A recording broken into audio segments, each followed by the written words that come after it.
"Sir, please marry my mommy. She's all I've got left now," begged the tearful girl to the cold CEO. The words, tremulous and raw, cut through the evening air like a cry for help. No one was prepared to answer. Ethan Blackwood, seated at the head of a polished table on the patio of one of Manhattan's most elite restaurants, froze mid-conversation. His fork hovered above a porcelain plate of seared filet mignon, untouched since the waiter placed it 10 minutes ago. The voice belonged to a little girl no more than 4 years old. Her dress was tattered and stained, oversized like a hand-me-down from another lifetime. Her hair clung in wisps to her tear-streaked cheeks, and her fingers, tiny and trembling, clutched the sleeve of his navy Armani jacket. A hush fell over the table. Ethan's business associates, mid-toast, lowered their glasses in confusion. Chairs creaked softly as heads turned toward the child, now standing beside one of the wealthiest men in New York, as if she had every right to be there. Her brown eyes, wide with fear and hope, locked onto his with a vulnerability that struck deeper than any financial loss or boardroom betrayal ever had. Ethan blinked. "What did you say?" His voice was quiet, almost uncertain. The girl's bottom lip trembled. "Please marry my mommy. She's really sick. We don't have anyone else, and you look like a nice man." A flurry of movement stirred. Nearby is a woman, young but visibly worn pale beneath the streetlight, hurried toward them, limping slightly. Her long blonde hair was in disarray. She wore a faded coat over a simple cotton dress, her breathing labored from running. "Lily!" she gasped, her voice breathless. "Baby, no. You cannot just—" She scooped the girl into her arms, turning to face Ethan. In the moment their eyes met, time seemed to fracture. Her name struck him before the recognition fully formed. Her face was thinner, paler. The spark in her eyes was dimmed by years he had not seen. But it was her. Isabel Rowan. The girl he had known a decade ago, the one whose laughter once pulled him from the darkest corners of his mind. The one he had walked away from, without a word. For a beat too long, no one spoke. "I am so sorry," Isabel said, holding Lily close. Her voice cracked like an old violin string. She doesn't know what she's saying. Please, just forget this." But Ethan couldn't. The sound of Isabel's voice wrapped around his memory, like a melody he had forgotten he loved. The image of the child's face, so familiar now that he truly looked, hit him with a wave of something terrifying. The shape of her eyes, the arch of her brow. He stood slowly, the napkin falling, forgotten from his lap. "Isabel." She froze. "You remember," she whispered. How is this?" His voice faltered as the realization cemented. This was no coincidence. "Come on." "Lily," Isabel said quickly, lowering her eyes and turning away. "We need to go." "No," Lily protested, her little hand reaching out toward Ethan again. "He's kind." I saw him smile. "He can help you get better." The last part echoed more quietly, but Ethan heard it, and so did everyone else. He took a step forward, ignoring the stunned silence of his guests and the blinking confusion of the maitre d'. "Wait," he said. "Isabel, are you all right?" She hesitated, then shook her head. "We're fine. Please, let's not do this here." But Ethan saw the truth beneath her words. The tremble in her legs, the dark circles under her eyes, the frantic way she cradled the girl. He looked down at Lily once more. She gazed back up at him, hope flickering behind every tear. Do you want to come inside?" he asked carefully. "You both look like you need to sit down. Maybe eat something." Isabel stared at Tone, him stunned. Behind them, a man in a suit cleared his throat and murmured to Ethan, "Sir, shall I have security? Escort them out?" "No," Ethan said, firmly, never taking his eyes off Isabel. "They stay." The street hummed back to life around them. But within Ethan Blackwood's chest, something unfamiliar stirred. A part of him he had long buried. A face he had never expected to see. Again, and a question, quiet, dangerous, undeniable, rose in his mind. Was this fate? It started with a painting. Ethan remembered the first time he saw her back in his sophomore year of college beneath the wide canopy of a sycamore tree. She was sketching, utterly absorbed, golden hair falling softly across her face, sunlight catching it like threads of silk. He had watched her from a distance, not daring to interrupt. It wasn't until their third, accidental encounter in a poorly managed group project that he finally introduced himself. "Isabel," he whispered now, standing in the present but anchored to a past that never really let go. She had been everything he wasn't, vibrant, warm, unafraid. Where he withdrew into silence, she filled spaces with color. He was still grieving his father, then slipping further into depression and isolation. But Isabel, she had reached for him without judgment, without expectation. They met properly in a studio art class. He'd enrolled on impulse, hoping something, anything, might pull him from the fog. One day she glanced at his canvas and said gently, "You draw like someone who's afraid to be seen." Then she offered him a brush. That small gesture became everything. From there they became inseparable. They shared late-night coffee and quiet talks under campus lamps. She introduced him to color theory. He carried her canvases across campus. He read poetry to her when she couldn't sleep. And she told him about her dream to open a free art school for children, especially those who had nothing. Art, she said, had saved her after her parents divorced. She wanted to give that salvation to others. He admired her, loved her even, but he never told her. He couldn't. He was too ashamed of his panic attacks, his doubt, the weight of grief he hadn't yet processed. Isabel never demanded more. She stayed through the silence, through the fear, without asking him to change, until he left. When he received a scholarship for a graduate program abroad, he didn't tell her. He simply packed and left. No goodbye, no explanation. He told himself it was better that way, a cleaner mercy disguised as abandonment. He had convinced himself that walking away would spare her, that she would forget, that he would, too. But memory didn't work like that. Even across oceans she haunted him. He'd see a girl's laugh and think of her, hear wind in the trees, and remember the way she used to hum while painting. He buried himself in ambition and silence, but she remained beneath it all, a forgotten color waiting to bloom again. Now standing just feet from her, once more he saw what time had changed. Isabel looked older, tired, strong in a quiet, almost fragile way. She held a little girl against her hip, a child who shared the same warmth in her eyes, the same tilt of her head. She had stayed in New York. She had fought. She had become a mother, alone from the look of it. Ethan wondered what she had felt when he vanished. Had she waited for a letter, cried over his silence, moved on, his hands curled at his sides, the weight of every word unsaid, pressing down on him? He could still hear her laughter, see the way she used to brush paint off her cheek, feel the touch of her fingers on his wrist when she found something funny. She was no ghost. She was real, standing there, holding a child who had just begged a stranger to save her mother. That child, something about the girl, tugged at him deeper than memory. Her eyes, her smile, the shape of her face. The way Isabel hadn't corrected her when she called him kind. The way her voice trembled when she asked him to marry her mother. Could it be? He tried to push the thought away, but it clung to him, stubborn as hope. He had no right to wonder. Not yet.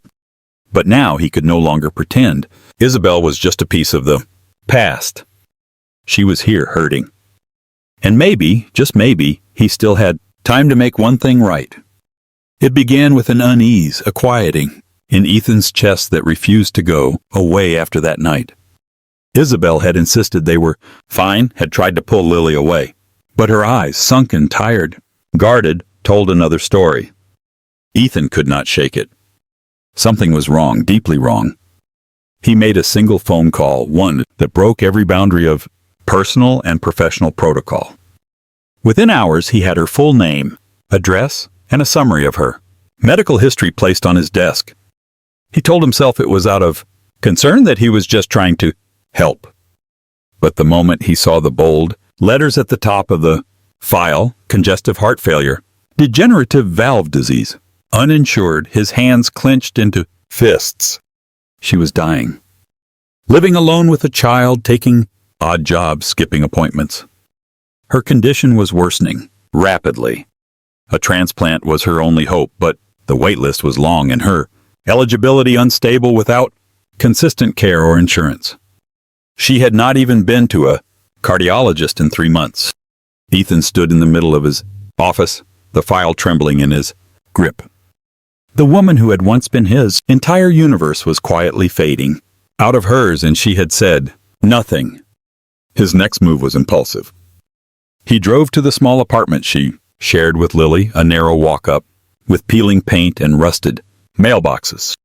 A neighbor let him into the building, assuming he was a caseworker. Inside, the space was clean but threadbare. Children's books lined a shelf. A cracked watercolor set sat near a half-finished canvas of a meadow. Then he saw it, a small notebook lying open on the coffee table. He should have looked away. He should have left. But he did not. The pages were filled with soft sketches. Lily's tiny hands, the curve of her cheek, the silhouette of a man standing in the distance. And words, pages of them, not for anyone, just poured out like a confession to no one. And there, halfway down one page, was the sentence that broke him. She looks so much like him. The eyes, the way she frowns when she thinks too hard. But I never told him. I couldn't. He had already chosen his future. I chose mine. I chose her. Ethan sat down. Heavily, the journal slipping from his hands. His world tilted. Lily. His daughter. He had a child. He had a daughter. And he had not been there, had not even known. He had missed her first steps, her first words, every scraped knee and birthday candle. He had not held her when she was sick, had not kissed her good night. He had not been there. And Isabel, she had kept it to herself, not out of malice, but out of quiet pride and deep pain. She had carried that weight alone, because he had walked away, not just from her, but from the life they might have had. His throat closed, his chest ached, not from guilt alone, but from the sudden, overwhelming love that surged through him. For a little girl with 2 big eyes and a trembling voice, for the woman who had given everything to protect her. Tears filled his eyes. Not since his father's funeral had he cried like this, not since the day he buried his ability to feel in exchange for ambition. But now the dam broke. And in the silence of that small apartment, Ethan Blackwood wept.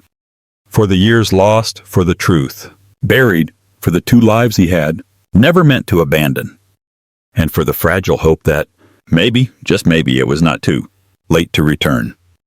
Ethan found her just as the sun began to dip behind the city skyline, casting long shadows over the park near their old university.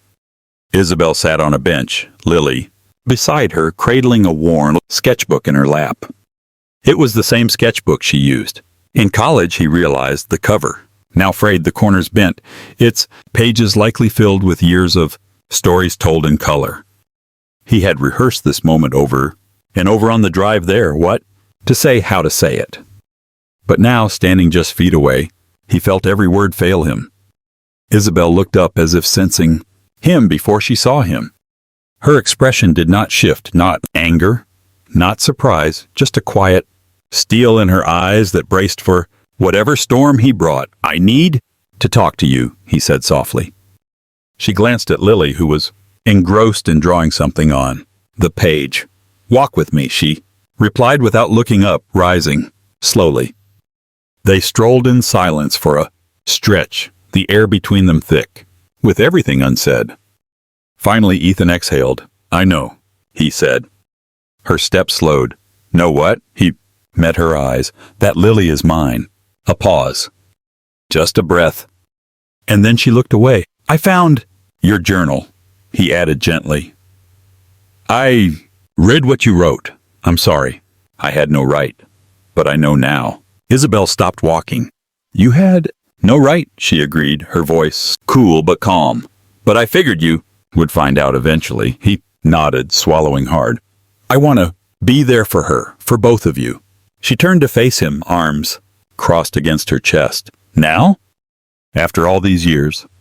I didn't know, he said. If I had, you would have what? Her voice sharpened, eyes blazing. Chosen. Differently. Stayed. Written. We're gone, Ethan. No phone call. No letter, just silence. I was young, he said, ashamed. Scared. I thought I was doing the right thing. That walking away would hurt you less.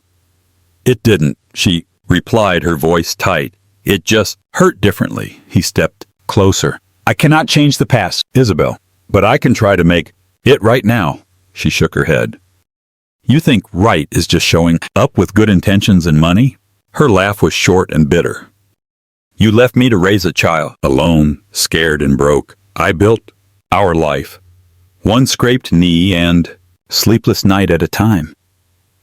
And I did it without asking for anything. He looked down ashamed. But she was not done. Do you think I would have kept her from you out of spite? She said. I was terrified of being rejected, of asking for help and getting pity. Instead, I chose to protect her. I chose to be her mother fully, unconditionally. I want to be her father, he whispered. You don't get to want that now, she snapped. She is not a want. She is a person, a child with a heart, and dreams and memories that do not include you. His throat closed. I'm not saying no, Isabel continued, her voice gentler now. But I am saying this. If you want to be part of her life, it is not just about love. It is about staying. Every scraped knee, every stomach flu, every birthday, party, every art show. If you cannot promise you will be there through all of it, then do not start. She stepped closer, her voice dropping to a whisper. Do not walk back into her life unless you're ready to stay forever. Ethan stared at her, humbled, shaken to his core. This was not the girl he had left behind. This was a woman who had fought for every inch of stability, who had stood alone in the fire and come out with scars and strength he could barely comprehend. And God help him, he loved her more in that moment than he ever had before. I'm not walking away again, he said finally, his voice rough. Not from her, not from you. Isabel searched his face for a long time, then gave a small nod, guarded, not yet trust, but something close. Then she turned and walked back, toward the bench, toward their daughter. And Ethan stood beneath the lengthening shadows of the past, knowing that for the first time in his life, he was ready to choose something more than success. He was ready to choose them. It happened on a quiet Sunday morning, the kind where the city seemed softer, the noise dimmed by the hush of weekend routines. Ethan had returned to the small park near Isabel's apartment, not to intrude, but to watch from a respectful distance. He had been doing it often lately, checking in without being seen, as if afraid that stepping too close might shatter whatever fragile bridge he had begun to rebuild. That morning he spotted Lily, kneeling near a patch of bushes, holding something carefully in her arms. It was a scruffy gray cat, its tail twitching, eyes half closed in trust. Lily spoke softly, running her fingers through its matted fur. Ethan edged closer, remaining behind a low hedge, just enough to hear. It's okay, Mr. Whiskers, she whispered to the cat. Mommy says some people leave because they're scared, but maybe they can come back and be kind again. Ethan's breath caught. He stayed there, hidden, his heart pounding as Lily continued petting the cat. She talks about a man in her sleep sometimes. I think she misses him, even if she won't say it when she's awake. Ethan's chest tightened. The innocence of it, the trust, the truth that slipped from a child's lips more freely than from any adult's heart. Later that evening, he made a decision. He would not force his way in, but he could still help. Quietly, consistently, he began with small things. A week's worth of groceries appeared at their door. No note, no explanation. Isabel asked around, but the neighbors knew nothing. Then a prepaid envelope arrived at the clinic's billing office marked anonymously, covering Isabel's overdue fees in full. She tried to return the money through the front desk, but there was no account to trace. She grew suspicious but never said anything to Lily. Meanwhile, Ethan made excuses to spend time at the park where Lily often played. He watched from afar, sometimes close enough for small exchanges. One afternoon, Lily struggled with a tiny wobbly bicycle. Isabel was on the bench, pale and clearly exhausted. Ethan, passing by, saw the moment. Lily fell. It was just a little tumble, but enough to scrape her knee and bring tears. Before Isabel could rise, Ethan was already beside the girl, crouching down with instinctive care. "You okay, kiddo?" he asked, offering his hand. Lily looked up, blinking through tears. Then she nodded and took his hand. "You want to try again?" he asked, gently. "I can help. I used to be terrible at bikes, too," she sniffled. "You were?" "The worst," he said, smiling. From the bench, Isabel watched in silence. She did not call Lily back. She did not interrupt. And so Ethan stayed. He held the seat steady as Lily pushed forward, wobbling, then balancing, then finally flying on her own. She turned back laughing, and Ethan felt something shift inside him. Not just pride, not just joy, but connection. By the time they returned to the bench, Isabel was watching with unreadable eyes. "Thank you," she said softly. He nodded. "She's amazing." "She is," Isabel agreed, then hesitated. "You look tired," he noted. "I am," she admitted, "but I manage." He wanted to say more, wanted to take away every burden, but he held back. Later that night, he left a new helmet and a bottle of pediatric vitamins on their doorstep, along with a note in childlike handwriting that read, "For the best little bike rider in town." Signed it simply, "A friend." Ethan had once believed love was about grand gestures, but now he understood it lived in the quiet things. In a held hand, a scraped knee, cleaned with care, a bag of groceries, a steady voice saying, "Try again." And though Isabel's words remained guarded, though her eyes still held caution, her silence toward his quiet presence had shifted. She let him help, and that, he knew, was the first step toward forgiveness. It happened without warning. One moment, Isabel was walking home from her shift at the bakery, a paper bag in hand, cheeks flushed from the summer heat. The next, her vision tilted. The sidewalk spun, her chest tightened. Then the world went dark. By the time the ambulance arrived, she had collapsed completely. Someone had found Lily's emergency contact information in her bag, and unregistered numbers scribbled in careful handwriting. Ethan Blackwood. The paramedics called it with hesitation, unsure if a man like that would even answer. He did. And 20 minutes later, Ethan was sprinting into the ER of St. Luke's Hospital, breathless and pale. "Where is she?" he demanded. "Isabel Rowan." "She was brought in," the nurse at the desk hesitated. "Are you family?" "Yes," he said without blinking.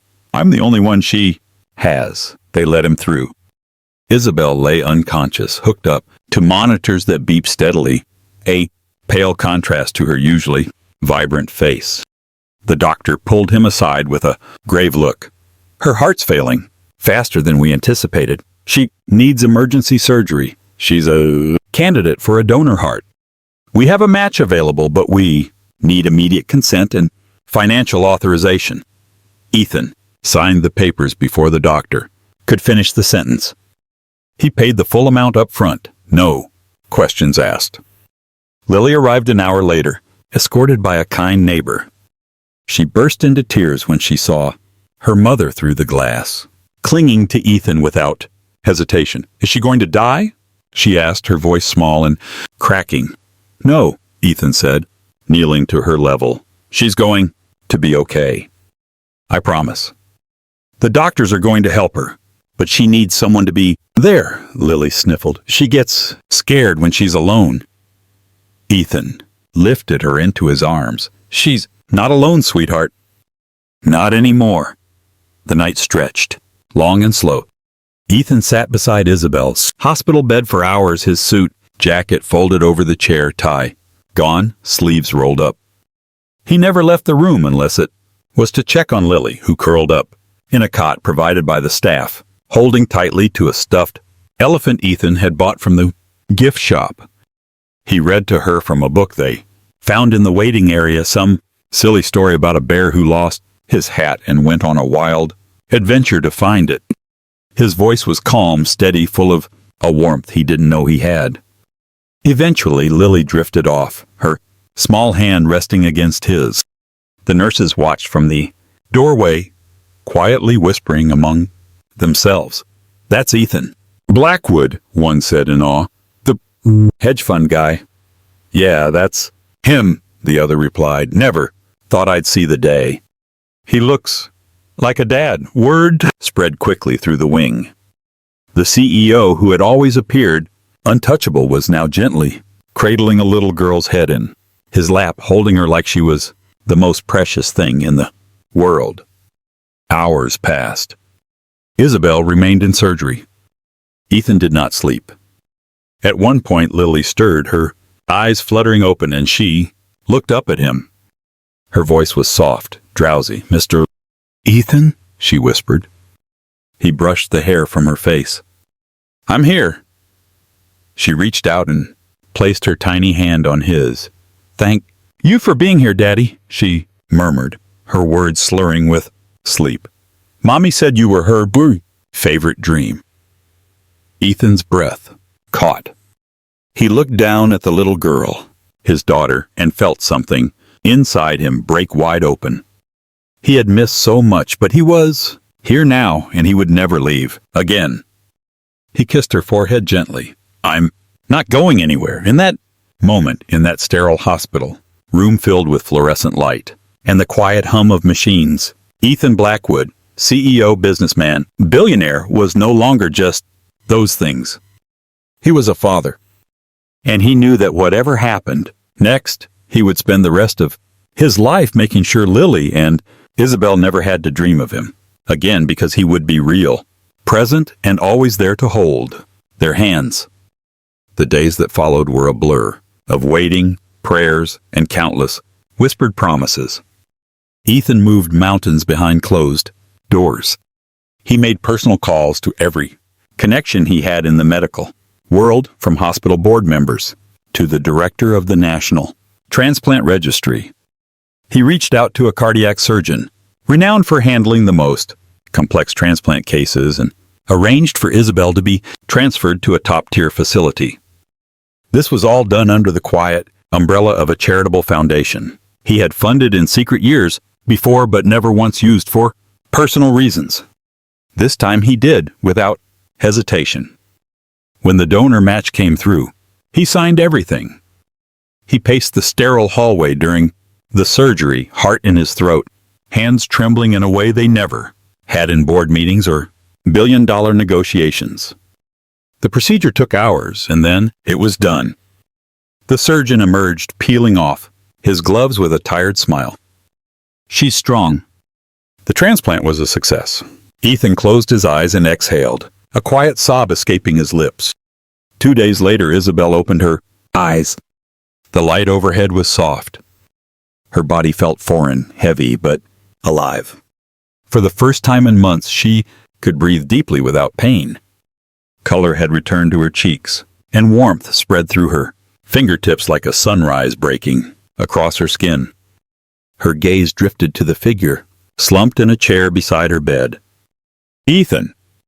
His hair was a mess, his shirt wrinkled, his face unshaven, but he was there, head resting against her, arm holding her hand like a lifeline. "Ethan," she croaked.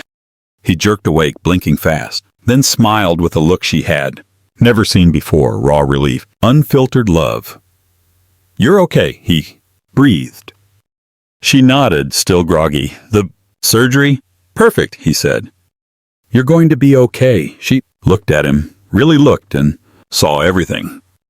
The weariness, the fear, the tears that had clearly been shed while she was unconscious. And she realized he had not left her side. Slowly, Ethan stood, still holding her hand.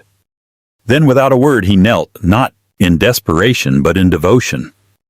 "Isabel," he said quietly, his voice thick with emotion, "you are the only person who's ever made me want to be more than what I was. You saw me when I was nothing, and you loved me enough to give me the greatest gift I have ever known, a daughter I never deserved, but would die for now." Tears welled in her eyes. He reached into his pocket and pulled out a simple ring. No diamonds, no extravagance, just a thin band of gold. "I left once," he said, "because I was afraid. I'm not afraid anymore. I know who I am, and I know what I want. I want you. I want our daughter. I want every birthday, every hospital visit, every night of burnt toast and crayon drawings. I want a life with you." He looked up, his hand trembling slightly. "Please let me choose you this time. Let me love you forever." Isabel could barely speak. Her chest swelled not from pain, but from something infinitely greater. Her heart, her new heart, beat stronger than ever. She nodded, tears slipping down her cheeks. "Yes," she whispered. "Yes." And just like that, Lily burst through the door, having slipped past the nurses, her little legs racing to the bedside. "Are you okay, Mommy?" she asked, breathless. Isabel opened her arms and Lily climbed in. Then Lily looked at Ethan and grinned. "I knew you were her happy ending," she said proudly, snuggling between them. Ethan kissed her forehead.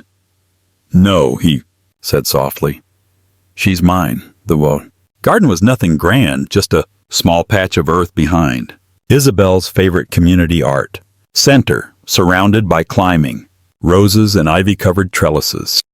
But under the golden glow of the late afternoon sun, it looked like a scene out of a storybook.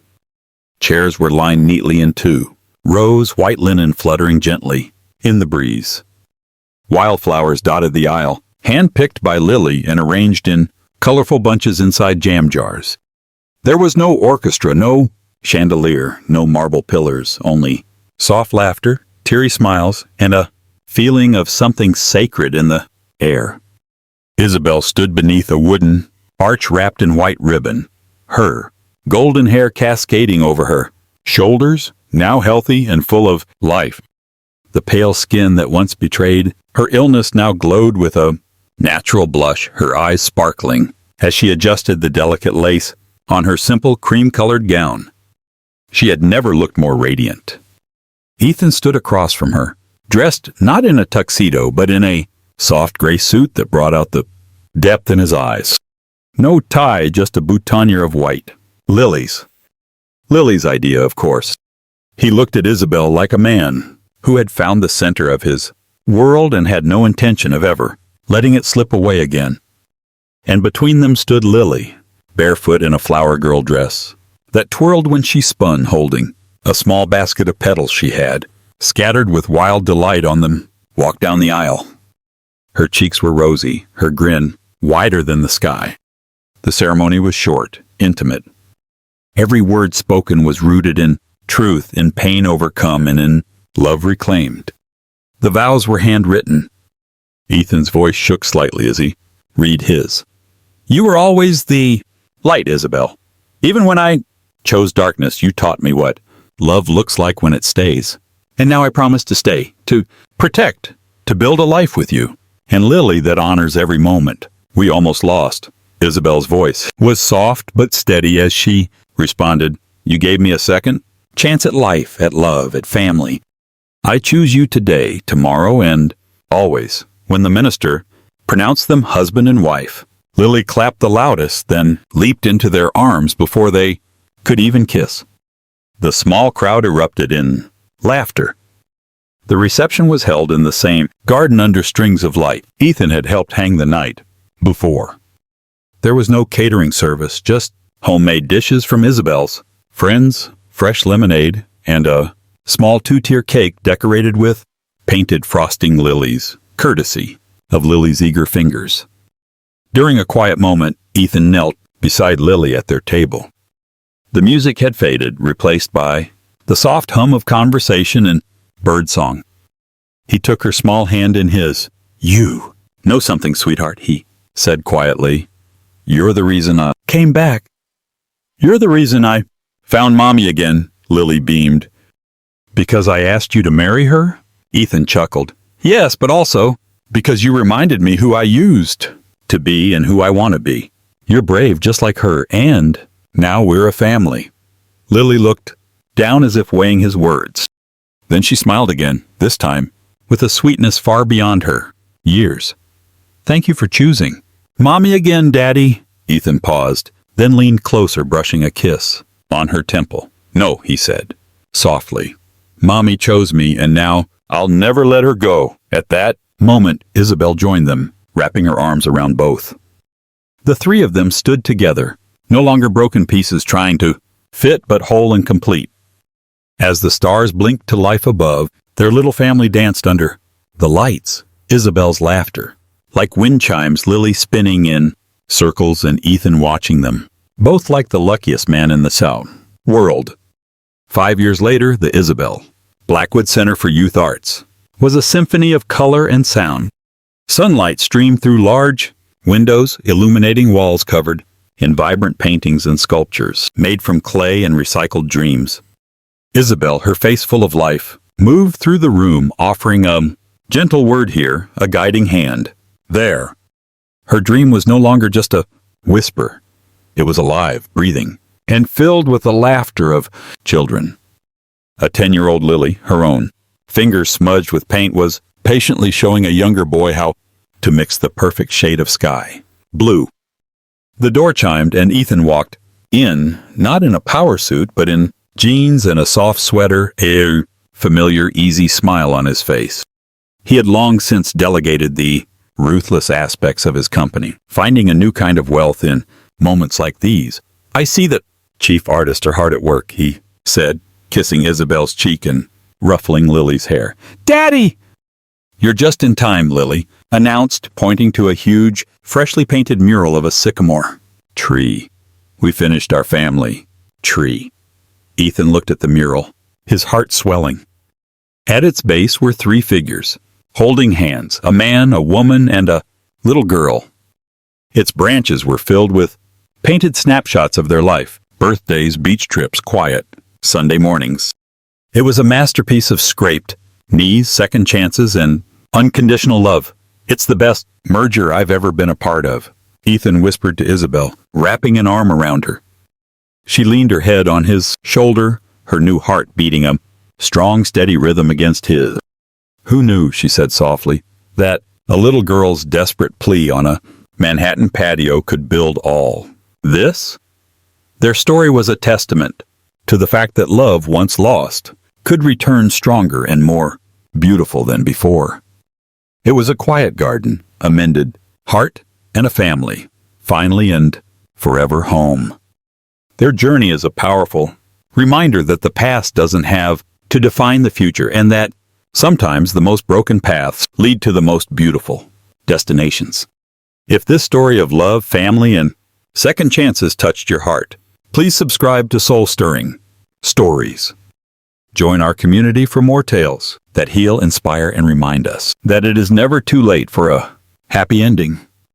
Until next time, keep your heart open to the magic of compassion.